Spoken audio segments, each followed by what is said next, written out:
The Direct Zen Way to Liberation by Zensho W. Kopp. Read by Christopher Kent. Chapter 1. The Search for Truth. The Inner Calling. Everything that has a beginning is subject to the law of impermanence, simply because it has a beginning.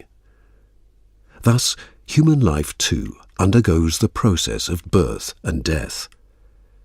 It is subject to the continual process of transformation, arising, subsiding, arising, subsiding. And so we ask ourselves, is that really all there is? Surely somewhere there must be something lasting.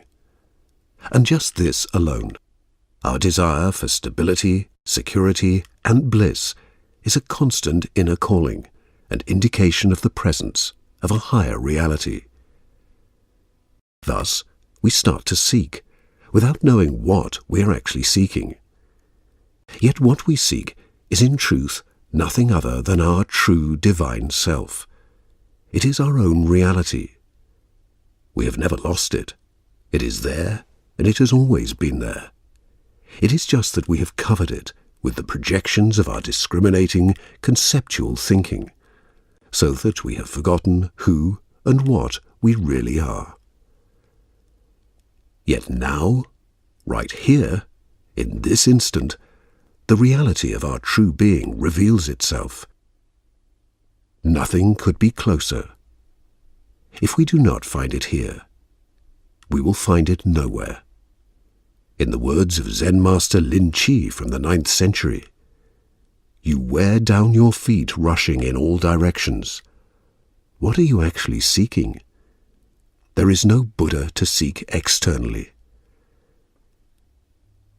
It is paradoxical that the truth has always been present and attainable, yet it withdraws itself as soon as we deliberately try to grasp it.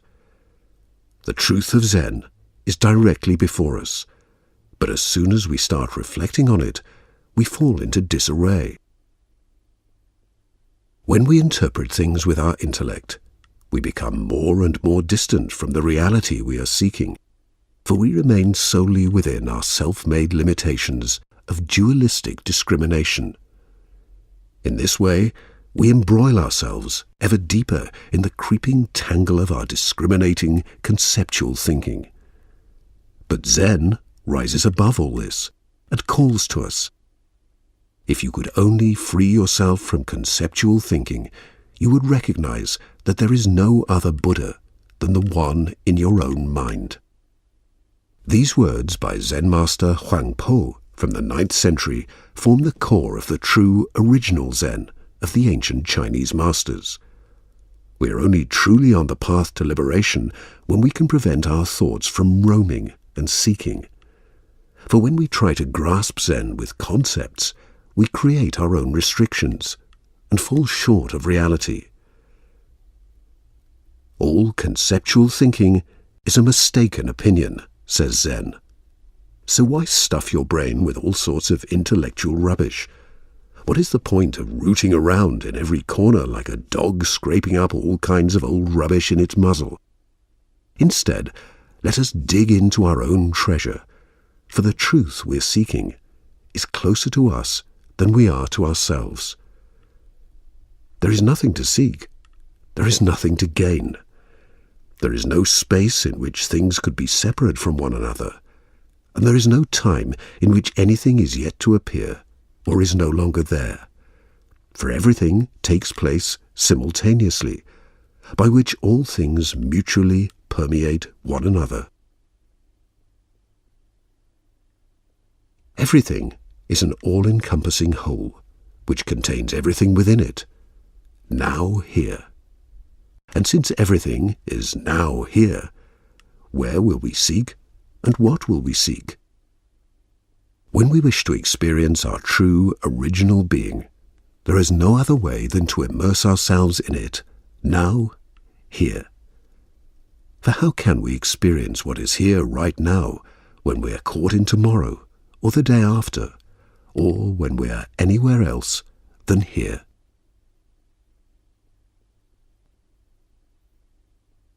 Silent perception. If we wish to perceive our true being, it is absolutely necessary that we penetrate through and cast off the subjective projections of our own mind. It is equally necessary for us to give up our exclusive trust in our acquired knowledge and understanding. This means we must completely rid ourselves of our trust in our perception of the world through conceptual definition. Thus, transform your desire for rational understanding into silent inner perception, free of intellectual speculation. Cast doubt on all religious and philosophical beliefs.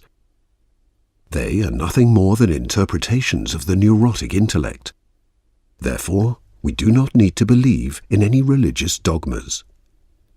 The old Chinese Zen masters constantly pointed with great emphasis to the fact that on the Zen path there is nothing to achieve and nothing to learn.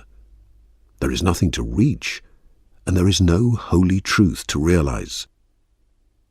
Rid yourself of all concepts. Completely break free from all forms of limitation and everything that can be explained. For the truth of our true being can never be made the object of logical, rational explanations. The ancient Chinese Zen masters had their own special way of making this clear to their students.